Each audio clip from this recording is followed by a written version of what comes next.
欢迎来到石头记。进入3月，全球的资本市场随着俄罗斯乌克兰战争的持续，进入了疯狂的过山车模式。股市大起大落，油价一飞冲天，黄金一路走高，通货膨胀居高不下。进入2022年以来，世界好像进入了一个比前2年更不太平的阶段。2020和2021年靠着各国央行大放水而来的一轮资产价格上涨之路，好像已经走到了尽头。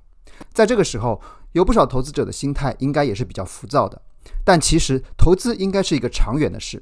虽然眼前总是会有这样那样的新闻和事件会来扰乱你的心绪，但其实每个人如果有一个自己的投资目标和投资策略，那么就不断的去执行就可以了。绝大部分你平常听到看到的信息，其实都是投资的噪音，长期来说对你的资产表现没有任何影响。而许多做投资非常出色的投资大师，其实他们都是有这种避开噪音，专注于自己投资对象的这种能力的。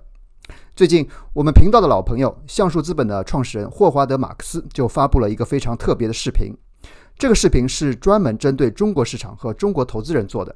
在视频中，霍华德讲述了橡树资本与中国的渊源，公司对于投资中国的看法，以及他给投资者提供的如何面对目前这种动荡市场的一些建议。之所以做这个视频的背景，是因为橡树资本上线了公司的微信公众号，而这个视频就是霍华德和橡树资本的中国总经理的一个对话，作为公众号的第一篇内容。作为一个一直关注霍华德马克斯本人的投资者，石头君从这个视频里也发现了一些有意思的点，所以就想在这里和大家分享一下这个视频的一些精华，然后再说一点我的看法。话不多说，我们先来看看霍华德马克斯对中国的整体看法。 Howard, I'm so glad to see you today. Today is a momentous occasion as we're launching the official Oaktree WeChat account, another key milestone in the development of Oaktree China. Time flies. The last time you were in China was in the autumn of 2019. After more than a decade of at least annual visits, the pandemic has kept you away from China for almost 2 years. Do you miss China and your friends? Thank you, Rachel. Of course I miss China and my Chinese friends. I still remember the first time we traveled to Beijing together for business. I was impressed by its rich history, its culture, and the friendliness of the people. As Chinese capital, Beijing gives the visitor a sense of power. While our first visit to Shanghai reminded me of New York as a financial center, the people we met all across China were very inquisitive, thoughtful, and most of all, hungry to learn about our investment philosophy. I'm very glad to have had the opportunity to exchange views with them and to have formed long-lasting friendships along the way. Although I have been unable to visit China personally in the last few years, I know you and your team have been working hard, and our business here is in good hands. Your friends in China miss you very much as well. Many people have told me that your memos have acted as a beacon guiding their investment decisions during this unprecedented period.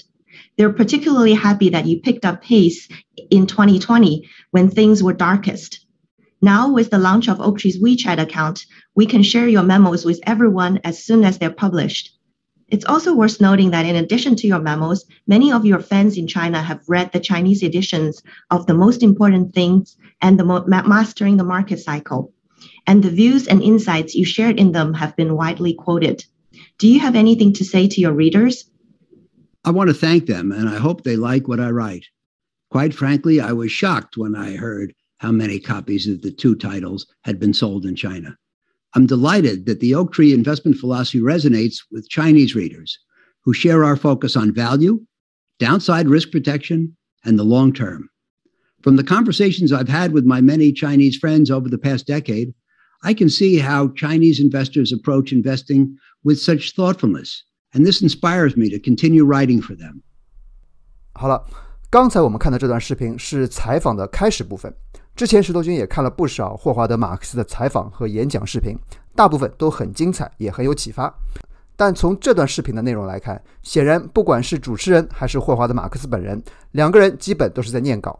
尤其是这位主持人，眼球有规律的左右移动，讲话的节奏基本也是听着比较生硬，但看得出来他其实准备也是非常充分的，讲话非常流利，没有一句废话。而霍华德马克斯这边也是一样，句子和句子之间几乎没有什么停顿和抑扬顿挫，也没有任何说错的句子，显然也都是提前写好的稿子。霍华德说，目前橡树资本在中国的客户已经有80多个机构，公司在中国已经投资了300亿元人民币，这些数据都是第一次公布。目前，橡树在北京和上海两地都有分公司，而且两个公司的成立都得到了当地政府的大力支持。对此，他在视频中也是再次表示感谢。总之，这段采访给人的感觉就是一个非常标准的中国式的官方发言稿。我们再来感受一下。In fact, counting A shares, H shares, public and private debt, as well as our investments in real assets, I'm proud to say that we have invested more than 30 billion RMB in China. Today, our business presence in China is becoming even more widespread. Do you still remember us getting ready for the launch of our Shanghai office in 2011? Of course. That was a key milestone in the development of Oaktree's China business. I'm grateful for the support our Shanghai office has received from the Shanghai government, allowing Oaktree to participate in cross-border pilot programs. This has provided us the opportunity to offer a number of our investment strategies to Chinese qualified individual investors.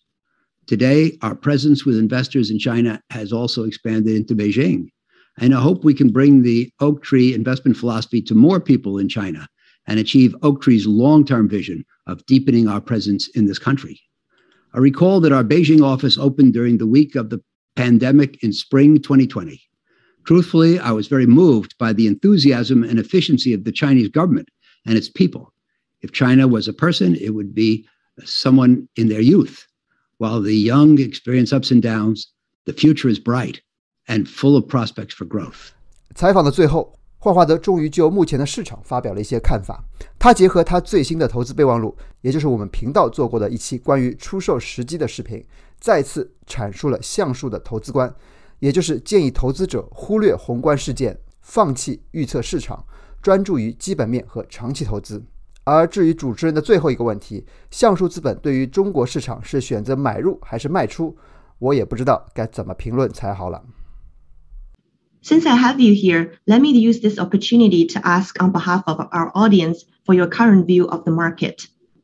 In your latest memo titled Selling Out, you discussed one of the most fundamental questions in investing, when to sell. What is your view regarding selling in the investment environment of today? Today, the U.S. faces significant inflationary pressure, which may result in faster than anticipated rate hikes and consequently a decline of asset prices.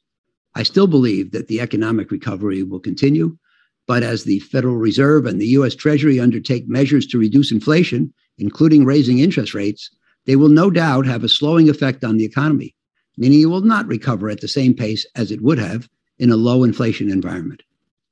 As everyone knows, Oaktree is not a macro forecaster. Our investment decisions aren't driven by macro concerns, and we don't advocate making significant changes to one's portfolio based on macro forecasts. As long-term fundamental investors, we're focused on the quality of the company and the pricing of its securities, not the magnitude and pace of things like rate hikes. In that recent memo titled Selling Out, I outlined a number of reasons why investors should or should not sell and the pitfalls associated with the time the market mentality. In my memo, I quoted Bill Miller, one of the great investors of our time, who said, "We believe time, not timing, is the key to building wealth in the stock market." I invoked Bill's words for the simple reason that I feel the same. History shows that it's generally not a good idea to sell for purposes of market timing. There are very few opportunities to do so profitably and very few people who possess the skill needed to take advantage of those opportunities. As such, simply being invested is by far the most important thing. Thank you, Howard. Let's move on to current events. In China, we have all been focused on the tremendous success of the Olympics. Well, I can't help but notice the US markets are off to a volatile start in 2022. How are things on your side of the world? Well, the US stock market has seen highly increased volatility. The title of one of my previous memos, Nobody Knows, certainly applies today. As little as 6 weeks ago, few would have predicted a double-digit decline in the NASDAQ and a double-digit gain in oil prices. In addition, US CPI has reached its highest level since 1982, while credit spreads have widened even before the Fed begins to remove liquidity. All of these factors have contributed to dislocations on asset prices. I believe any continuation will create many attractive opportunities for Oaktree and for our clients. Thank you, Howard. Do you also see the same environment in China? China has a different set of challenges. Unlike other central banks, which may be raising rates and pressing the brakes on inflation and thus their economies, China has room to stimulate its economy. Its fiscal discipline puts it in a strong position to deal with the lingering effects of the COVID pandemic. Stimulating its economy while staying true to the common prosperity and deleveraging its financial system will be China's greatest challenge. So, Howard, are you buying or selling?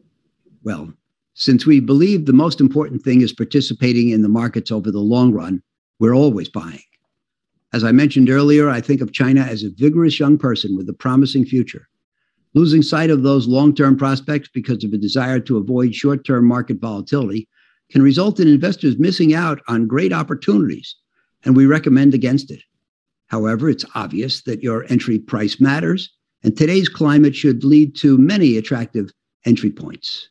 好了，今天的视频就是这样。如果大家喜欢阅读霍华德马克斯的投资备忘录，那么可以去微信搜索橡树资本的公众号，他们已经将过去10几年备忘录中的一部分翻译成了中文。对于喜欢阅读但英文能力有限的朋友来说，是一个不错的消息。2022年的市场要赚钱，显然要比前2年难很多，但只有回调和下跌才会给长期投资者带来好的入场机会，所以大家还是要鼓足勇气，坚持投资。有什么想要讨论的话题，也欢迎在这里给我留言。没有关注的朋友，也邀请大家一波关注和评论。石头记，让我们下一期再见。